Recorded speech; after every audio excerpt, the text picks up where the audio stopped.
Hello, everyone. Welcome back to Speak English Without Noise. I'm Ava, and it's so good to have you here with us today. Whether you're listening on your morning commute, on your lunch break, or just relaxing at home, we are so happy you chose to spend this time with us. And I'm Ben. Hey, welcome. I'm really excited about today's episode. Honestly, I was thinking about this topic all week. It's one of those things where once you learn it, you're like, wow, why didn't I know this sooner? I know exactly what you mean, Ben. And you know what's funny? I used to have this exact problem. I'd be in a meeting at work. I knew what I wanted to say, but the moment I opened my mouth, nothing came out right. I'd stumble over my words and then just go quiet. Has that ever happened to you? Oh, all the time, Ava. And that feeling is so frustrating. You have a great idea, but you just don't know how to express it confidently in English. That's exactly why today's topic is so important. Today, we're talking about how to speak confidently at work in English. Real phrases, real strategies, real conversations. That's right. By the end of this episode, you're going to have the exact words and phrases you need to share your ideas, ask questions, give your opinion, and even handle difficult conversations, all in natural, confident English. And here's a question we want you to think about right now. What's one situation at work where you feel nervous speaking English? Is it meetings, talking to your boss, presentations? Write it in the comments below. We'd love to hear from you. Yes, please do. And while you're down there, if you haven't already, hit that subscribe button and turn on notifications for Speak English Without Noise. We post new episodes every week, and you don't want to miss a single one. Okay, let's not wait any longer. Let's jump in and get you speaking more confidently starting right now. All right, let's start with something that comes up almost every single day at work: sharing your ideas and opinions. This is where a lot of English learners feel stuck because they're not sure how to start. They know what they think, but they don't know how to introduce it in a natural way. Right. And the good news is there are some really simple, powerful phrases that native speakers use all the time. Let me give you a few. The basic structure is phrase plus your idea. So it goes, I think, or in my opinion, or from my perspective. And then you finish the sentence with your thought. For example, I think we should try a different approach for this project. Or, in my opinion, the deadline is a bit too tight. Or, from my perspective, the customer needs more support after they buy the product. See how natural those sound? Totally natural. And here are a few more that are great in meetings. You can say, I'd like to suggest. That's very professional and polite. Or, what if we tried? That one is great when you want to propose an idea without sounding too pushy. And have you considered? This is perfect when you want to bring up something that maybe others haven't thought about yet. Oh, I love have you considered. I use that one a lot. For example, have you considered sending the report on Monday instead of Friday? It sounds thoughtful, like you've really been thinking about the problem. And it's not aggressive at all. It's confident but respectful. Exactly. Now, here's a practice question for you listening at home or wherever you are right now. Try to finish this sentence out loud. Say, I think our team should, and finish it with your own idea. It doesn't have to be perfect. Just say it out loud. That's how you build confidence. And what about when you disagree with someone? That's where a lot of people go quiet because they don't want to sound rude. But you can disagree politely. You can say, I see your point, but I think, or that's a good idea, but have we thought about? These phrases show you respect the other person's idea while still sharing your own view. I see your point is such a useful phrase. It shows you're listening, you're respectful, and then you can smoothly add your own opinion. Let's try one together. Ava, tell me something. Okay, I think we should have the team meeting on Friday afternoon. I see your point, but I think Monday morning might work better because everyone is fresh and ready to focus. Perfect! See how that sounds? Confident, respectful, natural. And here's something important. You don't have to use all of these phrases at once. Pick one or two that feel comfortable for you and start using those. Write your favorite phrase in the comments. We'd love to see which one you choose. Great advice, Ava.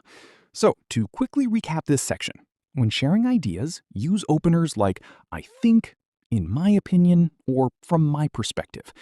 When suggesting, try I'd like to suggest or what if we tried. And when disagreeing politely, use I see your point, but these small phrases make a huge difference in how confident you sound. Okay, let's move on to something really practical. And honestly, something that changed everything for me when I learned it. We're talking about how to ask for clarification and how to buy yourself some time when you need to think before you answer. This is so important because in real conversations at work, people talk fast, they use unfamiliar words, or they ask you something unexpected. And what happens? You panic. You go blank. You say yes, even when you didn't understand. Sound familiar? Oh, yes, absolutely. I used to just nod and say yes, yes, and then go back to my desk completely confused about what I was supposed to do. It's such a common mistake. So here's the solution. When you don't understand something, instead of pretending, just ask. And here are some really polite, professional ways to do it. You can say, could you say that again, please? Or, sorry, I didn't quite catch that. Could you repeat it? Or, could you explain what you mean by? These are all totally normal things to say, even for native English speakers. Right. And here's the key. The way you say it matters too. You want to sound calm and confident, not embarrassed. If you say it calmly, people will just think you're being thorough and professional. Nobody is going to judge you for asking for clarification. In fact, it shows that you care about understanding correctly. Now let's talk about buying time. This is a phrase that means you need a few seconds to think before you answer. So instead of saying, I don't know, you can use professional filler phrases like, that's a great question. Let me think about that for a moment. Or, good point. I want to make sure I give you the right answer. Or even, let me get back to you on that. That last one is great when you genuinely need more time. Let me get back to you on that is so useful. It's professional, it's honest, and it gives you the time you need. Compare these two responses. First, I don't know. Second, that's a great question. Let me get back to you on that. Which one sounds more confident? The second one, without a doubt. And the thing is, both mean the same thing. You don't have the answer right now. But the second one sounds completely professional. That's the power of having the right phrases ready. Now let's compare formal and informal. In a formal meeting with your boss or a client, you'd say, could you clarify what you mean by that? In a casual conversation with a coworker, you might say, wait, what do you mean exactly? Or, sorry, I'm not following. Can you say more? Both are fine, just in different situations. Here's a quick practice activity. I'm going to say something a bit complicated, and I want you at home to respond using one of the phrases we just learned. Ready? We need to finalize the deliverables and coordinate with the stakeholders before the next sprint. Now, how would you respond? Try it out loud. You could say, could you clarify what you mean by deliverables in this case?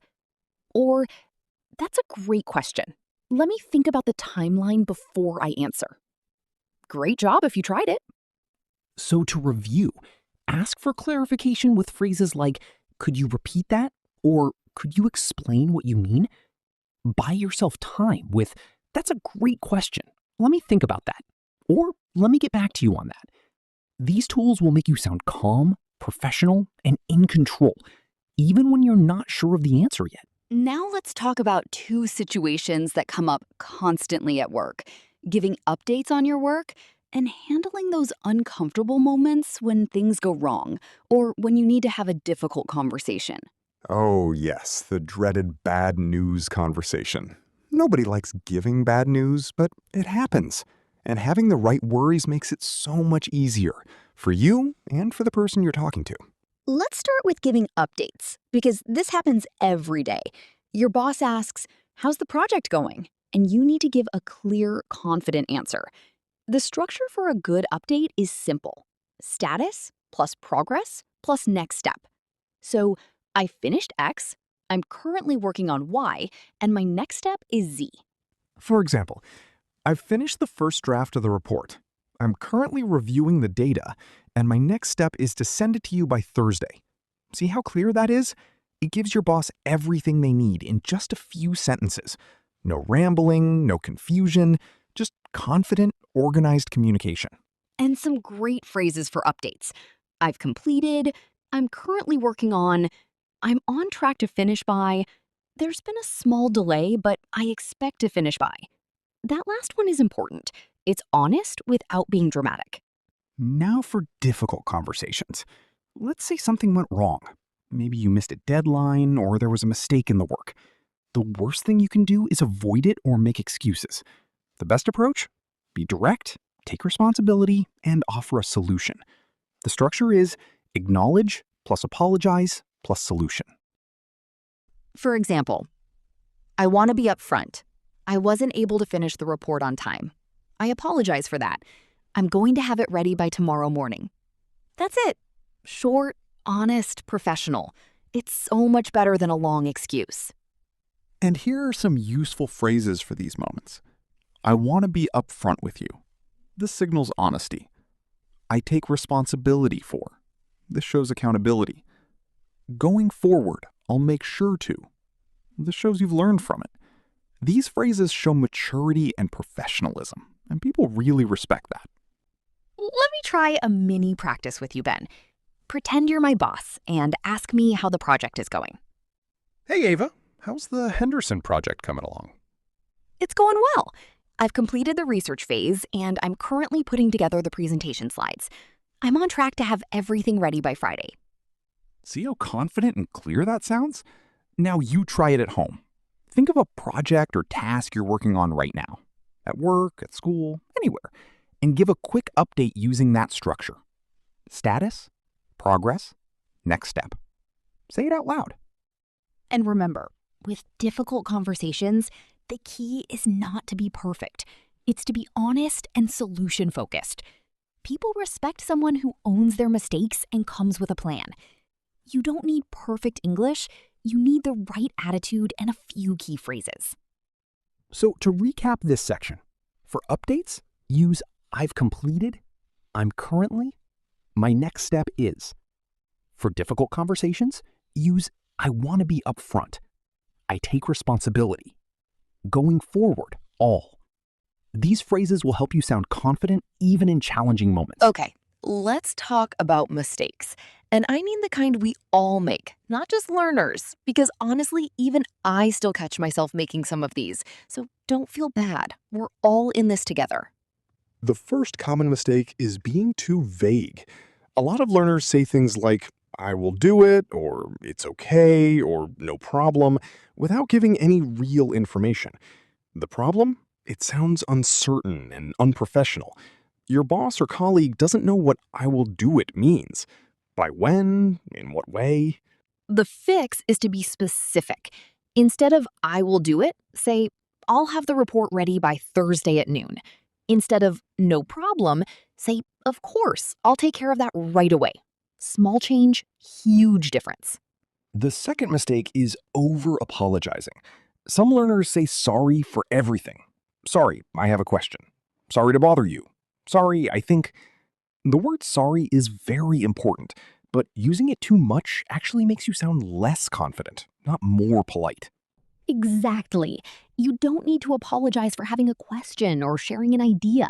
Instead of, sorry, I have a question, just say, I have a question, or could I ask something? Confident and respectful. No apology needed. The third mistake is using the wrong level of formality. Some learners are very casual with their boss, using slang or very short answers, and that can seem disrespectful without meaning to. On the other hand, some learners are extremely formal even with close coworkers, which can feel stiff and distant. The tip here is to match the tone of the person you're talking to. If your boss is casual and friendly, you can be a bit more relaxed too. If the situation is formal, like a presentation or a meeting with clients, use more professional language. Pay attention to how others speak in your workplace and adjust. The fourth mistake is saying, "I don't understand," and stopping there. That leaves the other person not knowing how to help you. Instead, say, "I'm not sure I understood. Could you explain the part about the deadline again?" Now they know exactly what to repeat or clarify. You're giving them information to help you. Oh, I love that one. It's such a simple fix, but it makes the conversation so much smoother. And listen, making mistakes is completely normal. Every single person learning English makes them. What matters is that you notice, you adjust, and you keep going. Don't let the fear of making mistakes stop you from speaking. Absolutely. And here's your challenge. For each of the 4 mistakes we talked about, try to write one corrected sentence in the comments. It's great practice, and we always love reading your examples. You've got this. All right, it's time for some practice. This is one of my favorite parts of the episode. We're going to do a choose the better sentence activity. I'll give you 2 options, and we'll talk about which one is better and why. Remember, say your answers out loud before we give ours. Actually saying the words is how your brain learns to use them. Okay, let's go. Situation 1. Your boss asks how the project is going. Option A, it's fine. Option B, it's going well. I've finished the outline and I'm working on the details now. Which one do you choose? Option B every time. Option A gives no real information and can even sound dismissive. Option B is specific and confident. It tells your boss exactly where you are in the project. Situation 2. You don't understand something in a meeting. Option A, sorry, what? Option B, could you repeat that please? I want to make sure I understood correctly. Which is better? Option B is much more professional. Sorry, what? Sounds abrupt and even a little rude in formal settings. Option B is polite, clear, and shows you're engaged. Great for meetings, great for calls with clients. Situation 3. You made a mistake on a report. Option A, it wasn't my fault. The data was wrong. Option B, I take responsibility for the error. I'll have the corrected version to you by this afternoon. Which one do you choose? Option B, without question. Option A puts blame elsewhere and creates tension. Option B is honest, accountable, and solution-oriented. Even if the data really was wrong, this approach will earn you much more respect. Situation 4. You want to share an idea in a meeting. Option A, I have idea. Option B, I'd like to suggest something. What if we tried reaching out to clients before the launch? Which is better? Option B is stronger for 2 reasons. First, it's grammatically correct. I have an idea needs the article an. Second, it doesn't just say you have an idea, it immediately shares the idea. That's confident communication. Now, I want to challenge you. Create your own sentence using one of the phrases from today's episode and share it in the comments. We'll be reading them. Yes. And remember, real confidence in English doesn't come from being perfect. It comes from being clear, being consistent, and being willing to try. Every time you speak, you're getting better. Even right now, listening to us, you're building your English. That's so true. The goal isn't to sound like a textbook. The goal is to communicate clearly and naturally. And you're already doing that just by being here. Wow, what an episode. I'm so proud of everything we covered today. Let's do a quick recap because there was a lot of great content in this one. Today, we learned how to speak confidently at work in 3 key areas. First, sharing your ideas and opinions.